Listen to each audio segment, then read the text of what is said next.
Бейнероликтің тұрақты демеушісі OneX компаниясы жоғары коэффициенттер, жедел төлемдер және оперативті қызмет көрсету сервисі тек сол жерде. Төмендегі сілтемемен өтіп арнамыздың промокодын қолдансаңыздар, сіздерді ақшалай бонустар күтеді. OneX сілтемесі төменде.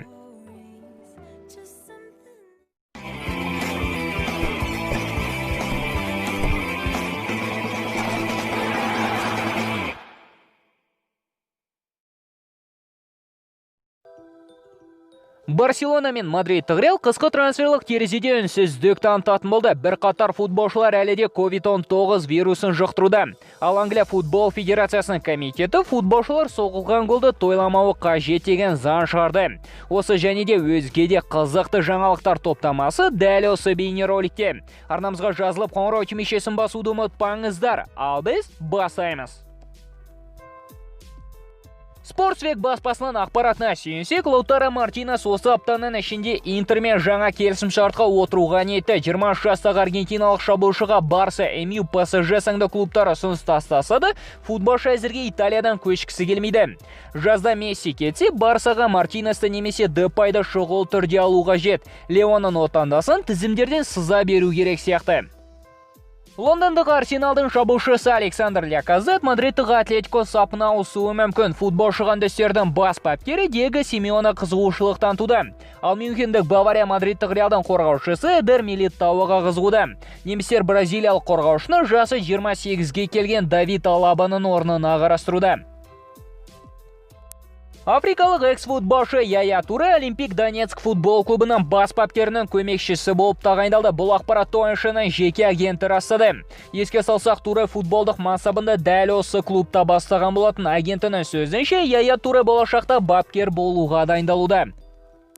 Google компаниясы Ахмат футбол клубымен аралас жекпе-жек өнері негізіндегі Absolute Championship Ахмат клубына тиесілі әлеуметтік желілердегі парақшаларды және YouTube арналарын ғаламтордан өшіріп тастады.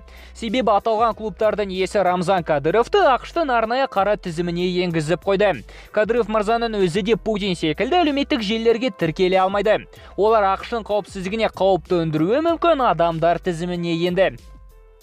Арсенал мен Месут Озил екі жақта келісім бойынша арадағы шартты ресми түрде бұзды. Бүгін түнде 32 жасағы футболшы Арсеналдан кетіп, түркиялық Фенербахчеге ауысты. Ал әйгілі испандық бапкер Рафаэль Бенитеске Чили ұлттық құрамасының федерациясы құраманы тізгіндеуді ұсынды. Қазіргі таңда әйгілі Стамбулдағы ғажайып финалдағы Ливерпульдің бапкері болған маман иесі Қытайлық Суперлигада қызмет етуде. The Telegraph баспасының ақпаратына сүйенсек, Манчестер Сити ағымдағы жазда норвегиялық шабуылшы Эрлинг Холланд пен бельгиялық форвард Ромелу Лукакуға таласуға дәмелі.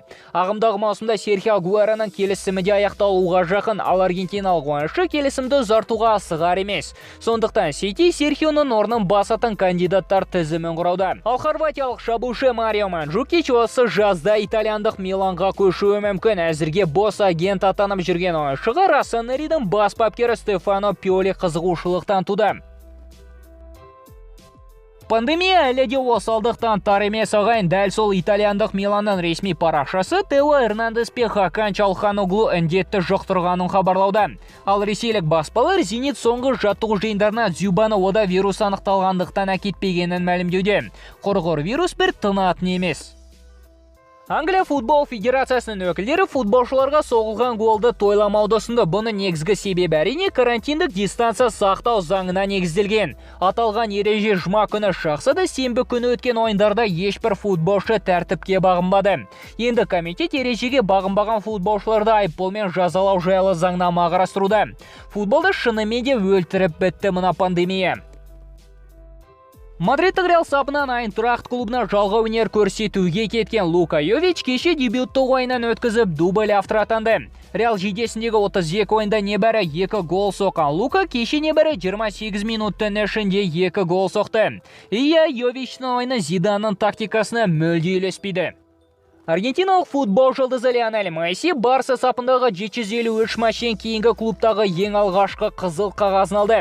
Еске салсақ, бүгін түнде Барса Атлетике Испания суперкубогының финалында күресіп, 2-3 есебімен баскілерге есе жіберді. Биылғы Ла Лиганың айналымында Атлетик небәрі 18 ұпаймен 12-ші орында тұрса да, суперкубокте Реалды да Барселонаны да мыжып өтті. Ал Серхио Рамос Мессидің бұл әрекетіне лайк басатын болды.